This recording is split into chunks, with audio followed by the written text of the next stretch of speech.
100 tahun industri sawit telah melalui perubahan dinamik. Daripada tanaman kepada pengilangan dan pemprosesan menghasilkan kepelbagaian produk berasaskan sawit. Kini, industri sawit antara pengeluar dan pengeksport terpenting buat negara Malaysia.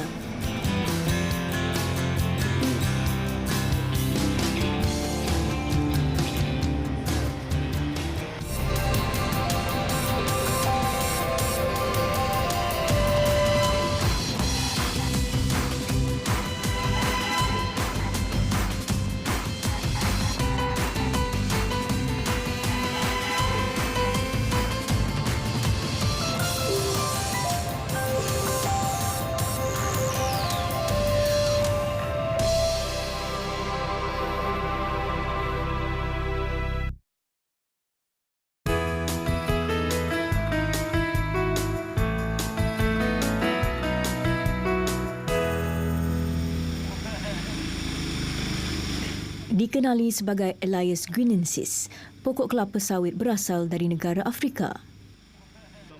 Namun pada tahun 1917, sawit mula ditanam secara komersial di Malaysia. Felda Loch Heng, Johor. Tanaman sawit mula diperkenalkan pada tahun 1978 di tanah berkeluasan hampir 2,000 hektar atau bersamaan hampir 5,000 padang bola ini. Pada awalnya, ia kawasan berhutan dan berpaya, namun mula dibangunkan di bawah rancangan Tanah Felda pada tahun 1986. Ghazali Eddin antara peneroka tanaman sawit di sini.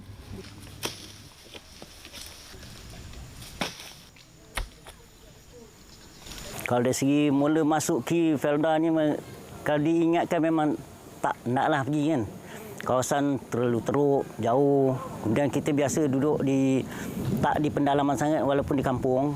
Tapi keadaan di Felda masa itu memang kita kena cekalkan hati lah untuk duduk di Felda. Kemudian kita memang kena kuatkan semangat dan kita bercita-cita untuk berjaya lah di Felda sebab kita mempunyai ruang yang luas di Felda ni.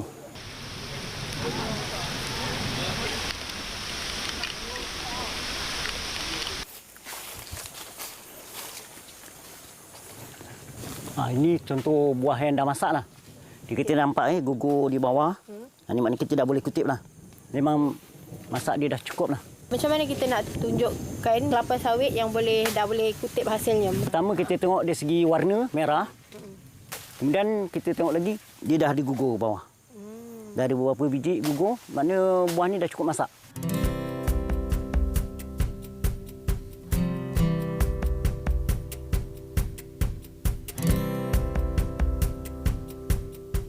Saya dimaklumkan di sini oleh Encik Ghazali, macam pokok kelapa sawit yang ni usianya lebih kurang 7 tahun ya? 7 tahun Encik Ghazali. Okay. Sebab kalau kita dapat lihat di sini, macam pelepah dia ni masih ada lagi. Tapi kalau pokok yang orang kata 15 tahun ke atas, anggarannya selalunya dia punya pelepah dah tak ada. Dia akan gugur secara berperingkat-peringkat. Dan juga dari segi ketinggian pula macam mana Encik Ghazali? Ketinggian kalau 15 tahun lebih kurang 20 kaki dah. Oh, 15 tahun ketinggiannya boleh 20 mencapai 20 kaki. Dan orang kata kalau dah usianya 25 tahun, pokok kelapa sawit ini akan ditebang dan kemudian akan ditanam semula lah. Betul. Okay. Kita akan tanam semula lah. Sebab masa itu dari segi penghasilan dah berkurangan. Dah tak ekonomik lagi lah. Dari segi perahan minyak pun dah menurun. Sebab kita memang jaga dia punya kualiti buah kelapa sawit itu sendiri. Okay. Berkecimpung lebih 40 tahun dalam bidang tanaman sawit, kini keluasan ladangnya mencapai 13 hektar atau bersamaan kira-kira 33 padang bola. Hasil usaha gigih dan komitmen tinggi, Ghazali berjaya meningkatkan hasil buah tandan segar mencecah hampir 10 tan sebulan. Ini sekaligus menambah pendapatan keluarganya. Potong untuk ini je. Dari segi harvest tu sama. Cuma perbezaan dia, dulu kita gunakan tenaga penuh untuk mengangkat buah daripada ladang. Kemudian sekarang kita gunakan jentera lah untuk mengangkat daripada ladang, bawa dikumpul ke jalan-jalan besar. Jadi ada kemudahan dia dah. Kalau dulu macam pekerja akan bawa? Kita pikul sendiri gunakan plastik bag, kita pikul satu-satu.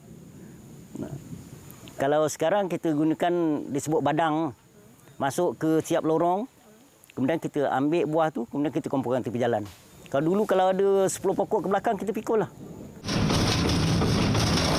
Program pekebun kecil ialah antara faktor yang mendorong industri ini untuk terus mencatat pertumbuhan ekonomi negara. Sekaligus, kewujudan industri sawit telah mengubah taraf kehidupan rakyat Malaysia.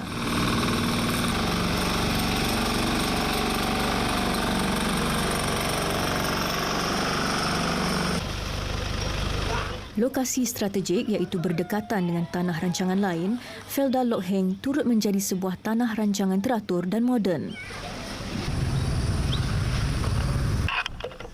Program penanaman sawit untuk pekebun kecil Felda ini telah membantu lebih 100,000 keluarga meningkatkan taraf kehidupan masing-masing. Malah, manfaat program ini masih dinikmati sehingga hari ini, terutama di kawasan luar bandar. Masuk tak bulu dia tak banyak. Banyak. Tak memang rutin lah.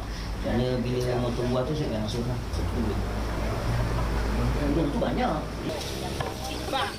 Kerjasama dan persefahaman antara penduduk di sini antara kunci utama pembangunan yang telah dicapai hari ini. Selamat datang lah. Selamat datang. Sorry. Betul baik bang, baik. Dah. Bayar dia nanti atas.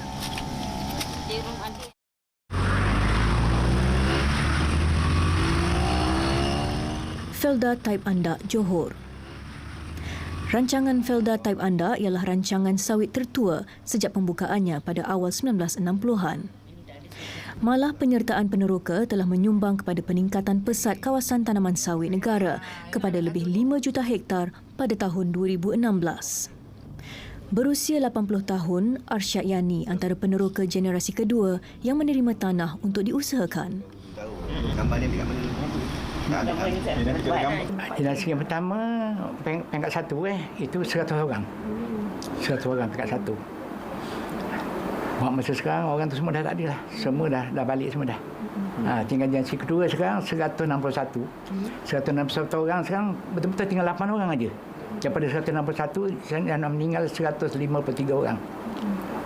Jadi tinggal 8 orang semua dah uzur, termasuk saya lah. Semua dah uzur semua. Cuma tinggal kita menghabiskan bila sisa hidup kita yang ada kan.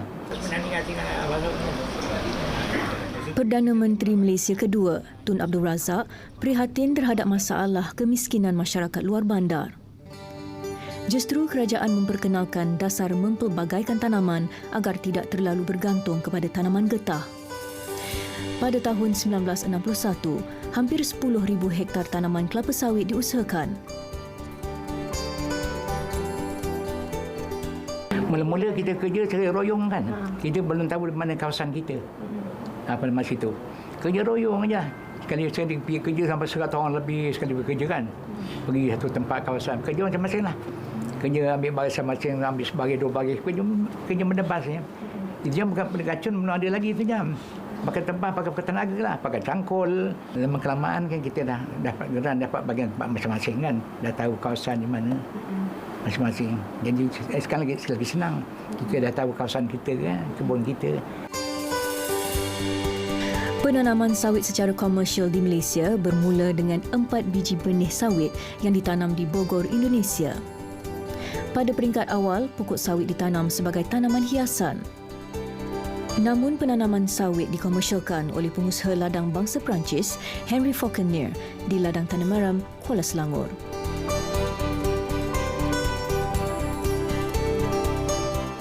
Permintaan terhadap minyak sawit yang meningkat, kesan revolusi industri di Eropah mendorong pembukaan ladang sawit di Tanah Melayu.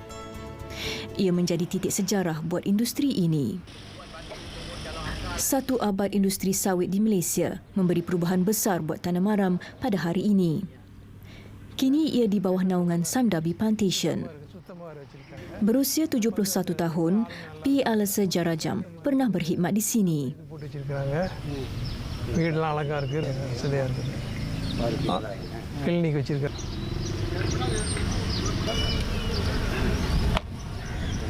Ya. Dulu dekat kawasan ni, Tanah Maran ni, Ya. macam sekarang kalau kita tengok ada rumah, ada tempat permainan. Kalau dulu macam mana Uncle? Dulu memang macam mana pelajar sawit saya, semua sawit saya. Oh. Semua sawit. Sawit. Hmm. Sini Sini pun sawit, sana pun sawit, semua sawit. sawit lah. Memang sekeliling ni sawit lah. Sawit lah.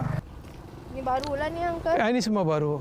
So Ini you semua balik datang sini, you tengok balik, you ngimbau balik lah tempat-tempat ni. Ada saudara pun ada mari tengok juga. Ada sini. Saudara ada tinggal sini lah. Selalulah tengok-tengok juga. Selalu terlah kadang-kadang apa-apa dia punya kudu dibikin kamar lah. 10 minit perjalanan dari Tanah Maram, kru Majalah 3 dibawa melihat kesan peninggalan pokok kelapa sawit yang kini berusia hampir 100 tahun. Dia pun sudah jual secara lain seperti nak beli orang kita. Ya Uncle? Ini pokok 100 tahun. Lagi dia punya tinggi pun 100 kaki lebih. Dia punya buah tak ada berapa kualiti punya. Oh, Kualiti kurang punya. Pasal dia punya minyak kurang sikit. kurang sikit kan minyak. Iya. Pokok lama minyaknya kurang sikit. Kurang sikit karena mula-mula itu teknologi terlalu menjam lah.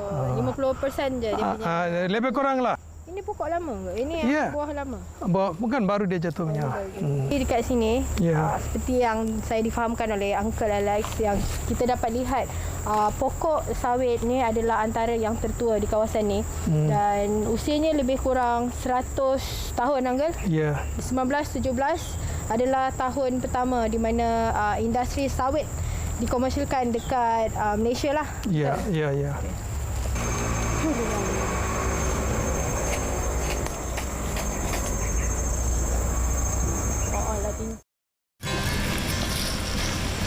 Cabaran dia tu biasa pokok tinggi, risiko. Tapi yang penting kita utamakan keselamatan tu lah.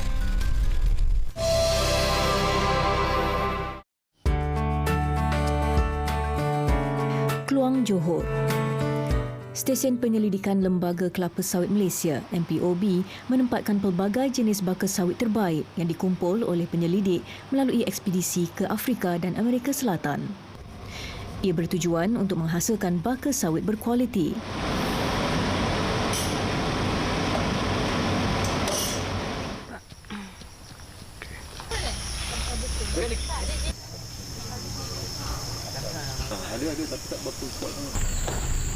Hari ini, kumpulan biak baka ini perlu mengenal pasti bunga betina yang sudah bercambah sebelum ia dikacukkan dengan debunga jantan.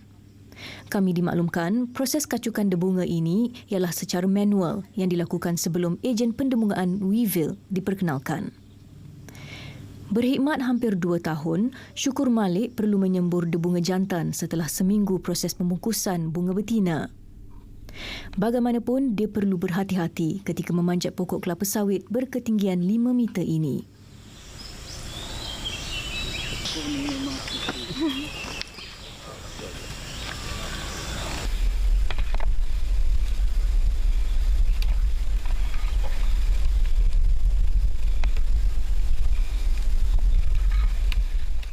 Cabaran dia tu biasa pokok tinggi, risiko. Tapi yang penting kita utamakan keselamatan tu lah. Pakai topi tali pinggang.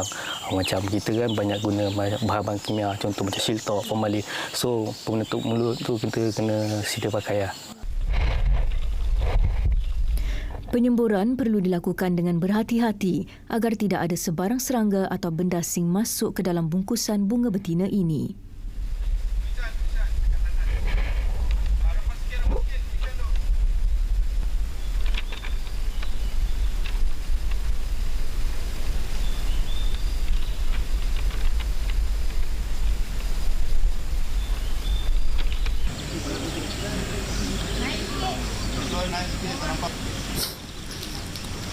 Setiap hari kami akan inspek pokok-pokok yang mana kita punya dah dibagi untuk kita inspek bunga betina untuk kita bagging.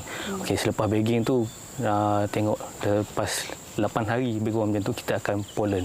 Lepas pollen, ambil pollen, sebulan lepas tu kita akan buka bag trading tu untuk kita pasang label. Dan tunggu lebih kurang 155 hari lah untuk kita tuai balik.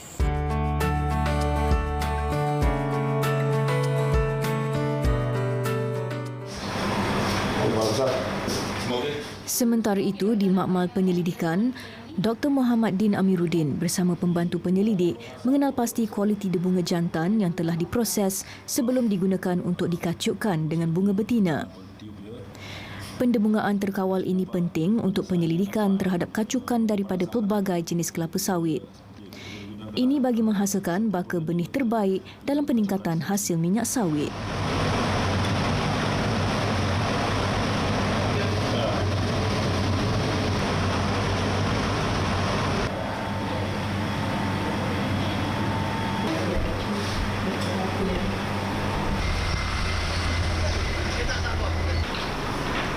Program pencambahan benih mengambil masa hampir setahun sebelum biji benih tersebut dipindahkan ke tapak semayan. Berkhidmat hampir 2 dekad, R. Erika Naidu bertanggungjawab dalam program pencambahan ini. Daripada mula dikacuk sehinggalah tandan tu matang tu akan ambil lebih kurang plus minus 5 bulan. Jadi dekat situ lebih kurang 6 bulan sudah. Apabila datang ke sini, kita kena buat pemprosesan. Pemprosesan biji akan ambil 3-4 hari. Setelah 3-4 hari, kita store. Lepas sebulan tu kita buat rendaman dan sebagainya. Rendaman akan ambil kurang-kurang seminggu, iaitu rendaman pertama kami dipanggil. Setelah tu masukkan bilik panas 50 hari, lepas tu keluar balik 7 hari dekat rendaman, and then masuk balik bilik cambar dekat 3 bulan dan sebagainya, dekat 2 bulan setengah. Jadi secara keseluruhan senang-senang dia akan ambil 9 ke 10 bulan sekiranya kita tak berhenti program percambahan. Suntikan inovasi dan teknologi turut membantu dalam industri sawit di Malaysia. Hampir 100 tan tandan sawit dileraikan di sini sebulan. Penggunaan jentera peleraian biji sawit ini memudahkan tenaga kerja dan seterusnya meningkatkan produktiviti pekerja.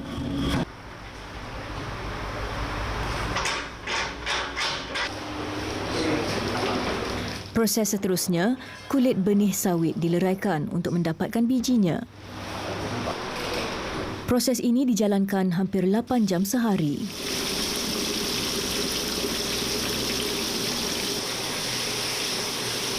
Kami difahamkan dengan penggunaan mesin, ia mengeluarkan 2 kali ganda hasil berbanding secara manual.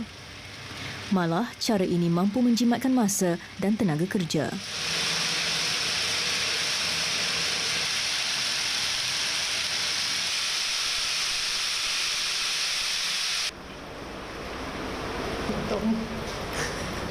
Peringkat cucian biji benih penting bagi mengelakkan jangkitan kulat.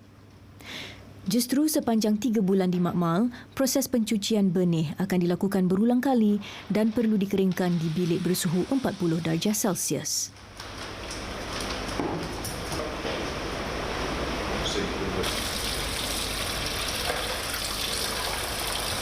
Cuci dengan tipol dengan satu jenis sabun supaya nak buang minyak yang lekat pada lapisan biji itu supaya dia tak jangkiti kulat. Walaupun kalau dah ada kulat, sebelum dia menjangkiti ke dalam biji itu ataupun ke dalam embrio itu, kami buat rawatan kulat dengan guna pakai binomial pada kadar yang sesuai. So tujuan kita dekat sini adalah maximize percambaan. Hasil usaha penyelidikan MPOB turut menjana perubahan dalam industri sawit. Biji benih yang berkualiti akan menggalakkan tumbesaran pokok kelapa sawit dan meningkatkan pengeluaran minyak.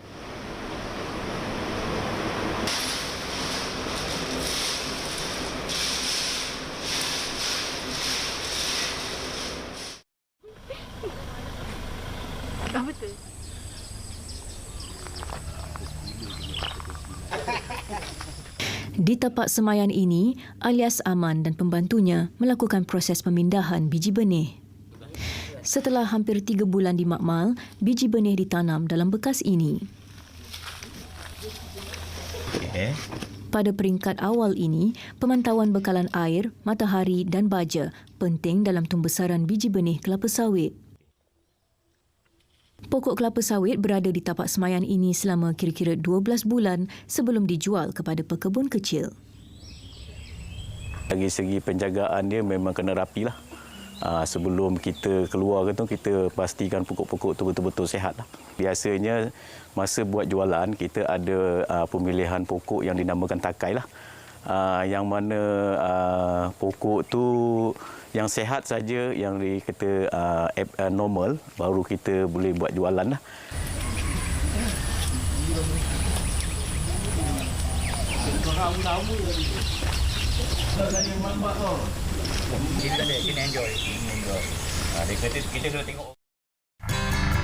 Sejak saya kecil, semua saya kerja mau dapat 400 pun susah. 400 tu memang dapat memang susah. Tapi sekarang senang-senang boleh dapat 2,000 lebih atas.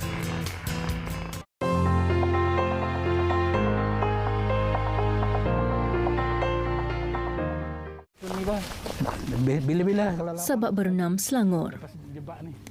Terbabit dalam industri sawit hampir 4 dekad, Ahmad Siddiq ialah pekebun kecil pertama yang mengusahakan penanaman sawit di sini. Kebun berkeluasan hampir 15 hektar ini dituai 2 kali sebulan. masalah warna dia merah lagi pun ada soket. Tahun 2016, kebunnya mampu mengeluarkan hampir 25 tan sawit sehektar dan tahun 2007 mencatat pengeluaran tertinggi iaitu 48 tan sehektar.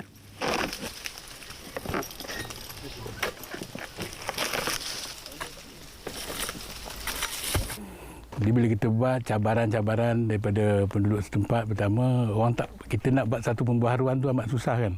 Bila kita kata tebang kelapa, dia macam satu kelainan. Tak ada orang tebang kelapa semasa tu. Jadi bila saya buat tu macam-macam lah spekulasi. Kata mana nak jual. Semasa tu sini popular kelapa dengan koko. Pisang pun tak ada. Yang ada bila saya buat kelapa sawit, mula-mula tu baru sedikit-sedikit orang ikutlah.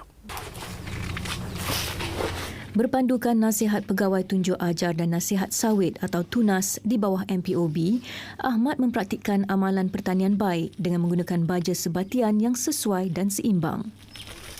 Akar sawit semua dekat luar dia tanah dia kata serabut. Mana itu pembacaan yang berkesan lah.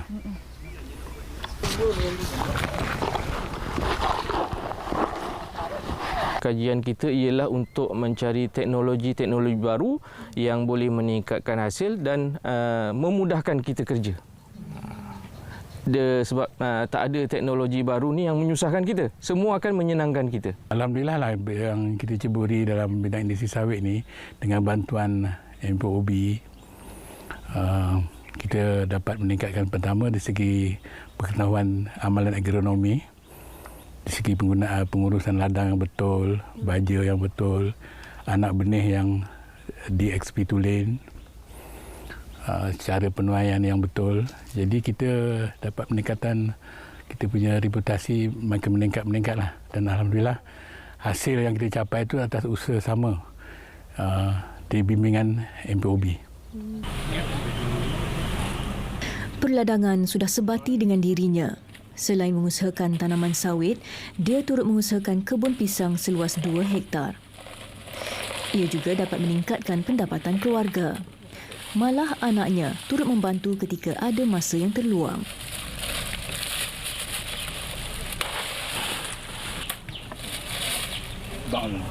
Ada berminat tapi saya suruh dia pergi keluar dulu. Cari pengalaman kat luar, nanti dah agak-agak bapa dah tak berapa larat lah, baliklah. Kita ajar. Pertama dari segi teknologi lah. Sebab kita tak boleh ikut cara konvensional. Kita kena ke depan.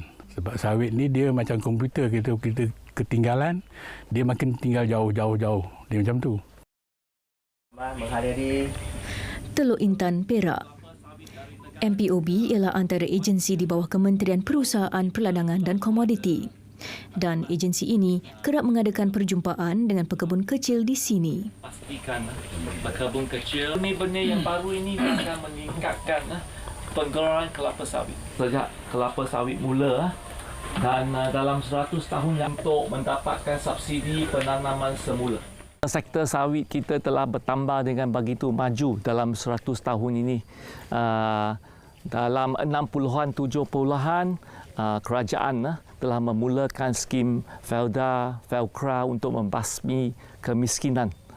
Pada masa itu saya masih ingat Tun Razak cakap kita hendak land for the landless, job for the jobless. So ini telah menolong membasmi kemiskinan dan beratus-ratus ribu peneroka telah mendapat manfaat. Pada masa ini, keluaran ekspor kelapa sawit sahaja dan adalah lebih dari 67 bilion antara ekspor komoditi yang utama di negara kita. Yang kita berasa bangga adalah keluasan tanah kelapa sawit lebih dari 40% adalah pekebun kecil. Dan itu adalah sangat penting supaya negara kita hendak perkasakan pekebun kecil dan juga estet-estet kita.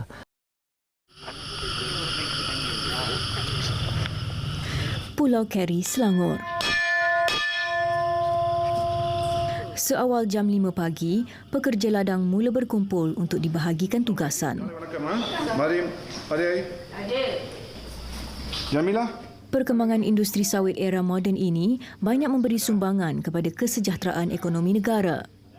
Malah, sektor sawit turut menyediakan peluang pekerjaan kepada lebih 1 juta penduduk dan penjana utama pendapatan ekspor negara. Melalui transformasi ekonomi dilaksanakan sejak tahun 2010, sektor sawit antara 12 sektor ekonomi bagi menjana ekonomi negara ke arah mencapai status negara berpendapatan tinggi pada tahun 2020. Berasal dari Melaka, Hasamuddin Muhammad Sabidin ialah pengurus kanan ladang East di Samdawi Plantation. Pengurusan serba moden memudahkan dia untuk memantau pekerja di ladang ini. Justru dia mampu menjaga kualiti dan produktiviti pekerja di sini dengan lebih berkesan. Jadi 98 sini. Dalam berapa ratus kilo kamu dapat? Dapat 300 kilo. 300. Okey, bagus. Pemantauan kualiti kerja untuk setiap pekerja kita lakukan setiap hari. Untuk pengurus, penolong pengurus dan pegawai kita ada sasaran untuk setiap hari. Dan dia punya pemeriksaan tu lebih accurate lah sebab kita monitor di kawasan mana dan report tu lebih tepat dan terus dilaporkan kepada ibu pejabat.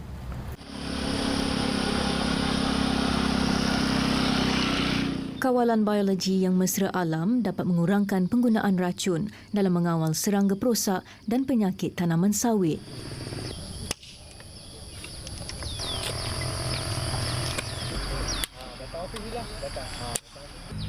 Manakala seekor burung hantu diletakkan di setiap 10 hektar ladang bagi mengawal populasi tikus di ladang. Selain itu, pelepah sawit turut dibiarkan mereput dan digunakan semula sebagai baja ketika penanaman semula.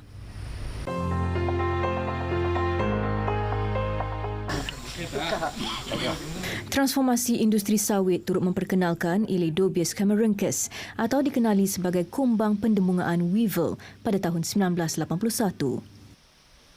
Idea ini berasal daripada warga Scotland, Leslie Davidson, yang yakin bahawa ejen pendembungaan kelapa sawit ialah serangga dan bukannya angin. Justru kumbang ini menjadi pemangkin dalam hasil dan produktiviti. Daripada bunga jantan, polen dibawa ke bunga betina. Selepas proses pendembungan berlaku, selepas 6 bulan, kita akan dapat buah sawit yang sempurna. Jadi macam cara weevil ni lagi efektif lah berbanding yang sebelum ni. Lepas pengenalan weevil, kita kebergantungan untuk pekerja melakukan ni dah tak ada lagi dah. 100% bergantung kepada Elaedobius cameruncus ataupun weevil lah. Bagi memastikan sektor sawit kekal penting dalam ekonomi negara, penggunaan jentera dikenal pasti sebagai strategi dalam meningkatkan produktiviti pekerja. Malah kerajaan menyediakan dana mekanisasi ladang sawit dengan pelaburan awal berjumlah 30 juta ringgit bagi memudahkan penyelidikan dan inovasi jentera perladangan sawit. Boleh. Okey. Kita punya aktiviti kebanyakannya telah kita gunakan jentera lah atau dimekanisasi. Sebagai contohnya harvesting. Harvesting Di ladang East kita 100% atau 100% menggunakan jentera pengeluaran buah. Jadi kita punya kebergantungan dengan pekerja asing tu kuranglah, dan kita lebih boleh optimumkan dia punya produktiviti dan tinggikan pendapatan pekerja-pekerja lah. Revolusi teknologi dan inovasi mengubah cara kerja penuaian sawit ke arah lebih sistematik berbanding terdahulu. Berusia 28 tahun, M. Talaselen antara pekerja yang menerima tempias daripada perubahan teknologi.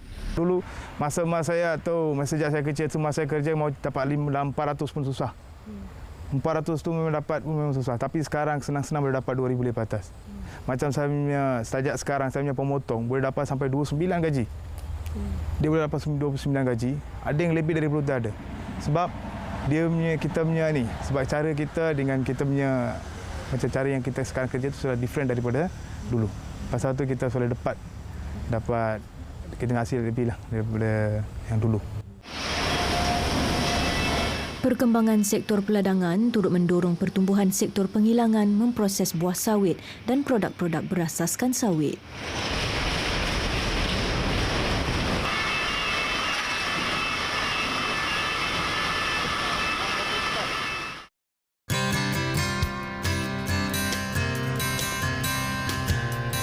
Jadi saya nak cuba cendol santan sawit ni.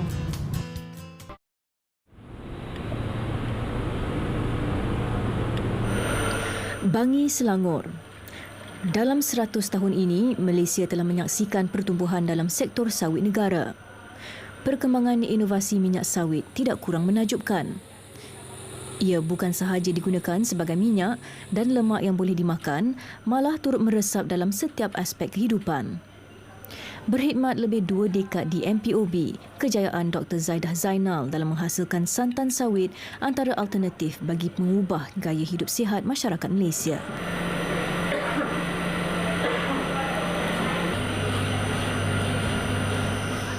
Santan sawit ni tak cepat rancid ataupun tengit kerana dia mengandungi vitamin E, dan vitamin E kita tahu dia mengelakkan penyakit, anti-inflamasi yang diperlukan oleh badan. Kalau dibandingkan dengan santan kelapa biasa, itu salah satu kelebihannya.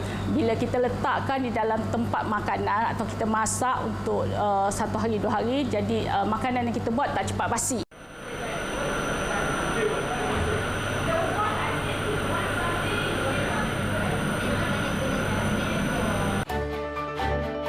Penyelidikan dari tahun ke tahun dilakukan demi kesejahteraan dalam kehidupan masyarakat. Menurut Dr. Zaidah, selain khasiat vitamin E yang terdapat pada sawit, hampir setiap lapisan buah sawit mempunyai manfaatnya tersendiri.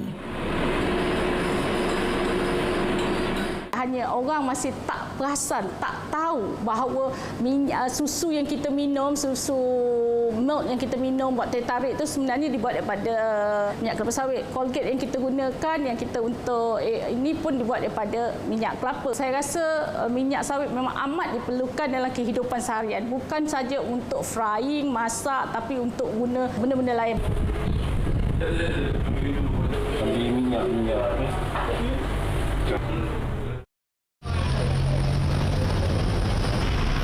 Pulau Keri. Berniaga lebih 1 dekad, Rosnah antara peniaga cendol yang menggunakan santan sawit dalam ramuan resepi istimewa cendolnya. Dia turut mengutamakan aspek kesihatan dalam perniagaan makanannya. 2 minggu sebelum bulan Ramadan berkunjung tiba, kami sempat merasai sendiri keunikan cendol santan sawit. Ini?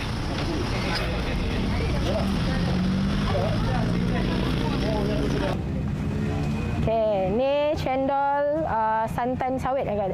Ya. Okey. Okey. Dekat kawasan Pulau Keri ni, ni adalah satu-satunya cendol yang menggunakan santan kelapa sawit. Selalunya kalau kita makan, mereka menggunakan santan kelapa.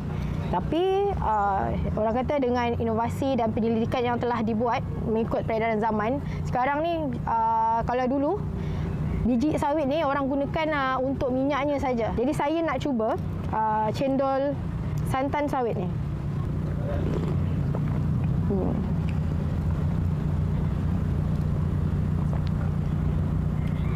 Dia tahan lah. Cuma rasanya kalau santan sawit ni dia macam kurang lemak sikit. Kalau macam santan kelapa yang kita makan tu, lemak dia berlemak, tapi ini macam kurang sikit lemak dia. Macam orang yang nak kurangkan manis tu dia boleh makan cendol santan sawit ni. Kenapa akak guna santan sawit ni? Santan ni kalau kita tak habis pun dia boleh tahan lama. Dia ada expired date dia kan. Jadi kalau santan kelapa, kalau kita tak habis kan, besok nak jual balik pun kita dah buah-buah takut basi ke kan. Ini kita boleh simpan 2 hari pun boleh. Oh, 2 hari boleh tahan. Maksudnya macam kita cara masuk simpan dia okey, dia tahan lah. Maksudnya lepas kita proses, yelah, air panasnya semua kita masak dulu juga. Kalau kita tak masak air panas, lepas tu kita bancuh lah dulu. Kita tak ada terus anulah dengan air sejuk ke kan. Kita masak air. Masak dulu masak dulu santannya. Santannya pakai air masak dulu. Tapi dia boleh tahan dalam 2-3 hari. Tapi kalau santan kelapa dia kadang kalau anu kan dia ada rasa lain kan kalau kita simpan anu. Sedap ke? Dia makan lagi lama 2-3 hari dia lagi lemak saya rasa. Oh ya? Kalau pada saya lah. Oh ya ke? Tapi dalam terdapat peningkatan permintaan untuk minyak sawit. Justru usaha penyelidikan ditekankan oleh MPOB dalam menghasilkan baka baharu berdasarkan kemajuan teknologi genetik dengan matlamat menghasilkan baka berkualiti. Dr. Melina Ong Abdullah antara penyelidik yang bertanggungjawab dalam teknologi genom dan kultur tisu. Kelapa sawit ni dia memang lambat in terms of dia punya development. So dia akan mengambil lebih kurang 3 ke 4 tahun sebelum dia mula berbuah. So kalau kita tunggu sampai dia berbuah baru nak tahu sama ada di Dura atau Nera Pisifera, memang lambatlah. Dengan teknologi ni kita boleh guna dengan cara sampel daun saja. Kita boleh tahu dalam beberapa minggu kita boleh tahu sama ada pokok tu dia Dura, Tenera atau Pisifera. So dengan itu kita boleh memastikan yang apa yang keluar daripada tapak semayan memang pokok yang considered hybrid yang betul lah.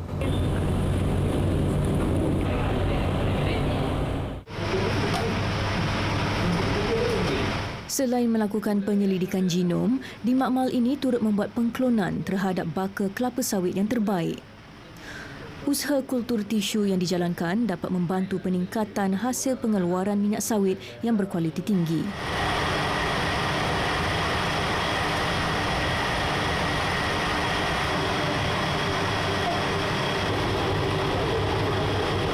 Satu proses yang bukan sebab kita buat tissue culture untuk mempercepatkan dia punya pembiakbakaan, tapi sebab kita boleh menambahkan mutu pokok tersebut, pokok sawit tersebut. Itu sebabnya kita menggunakan kultur tisu. Pihak baka akan mengumpul data tentang pokok yang bagus, yang berproduktiviti tinggi. Kita akan kumpulkan data untuk beberapa tahun untuk memastikan yang pokok yang kita pilih itu memang pokok yang elite, yang memang baka yang baik. So bila kita dah pilih, kita akan sampel dia punya daun muda atau umbut, panggil umbut kelapa sawit, bawa ke makmal. Dari situ kita akan proseskan daun dia untuk kepada cebisan-cebisan yang kecil melalui proses pengkulturan tisu untuk dapatkan pokok benih pada akhirnya. So keseluruhannya proses ni akan mengambil 2 tahun. Hasil penyelidikan MPOB ini bakal dimanfaatkan oleh rakyat Malaysia. Justru kerajaan menyediakan dana RM50 juta untuk pihak industri bekerjasama meningkatkan kualiti minyak sawit negara. Sambutan ulang tahun ke-100 industri sawit Malaysia baru-baru ini telah dirasmikan oleh Perdana Menteri Malaysia, Datuk Seri Najib Razak.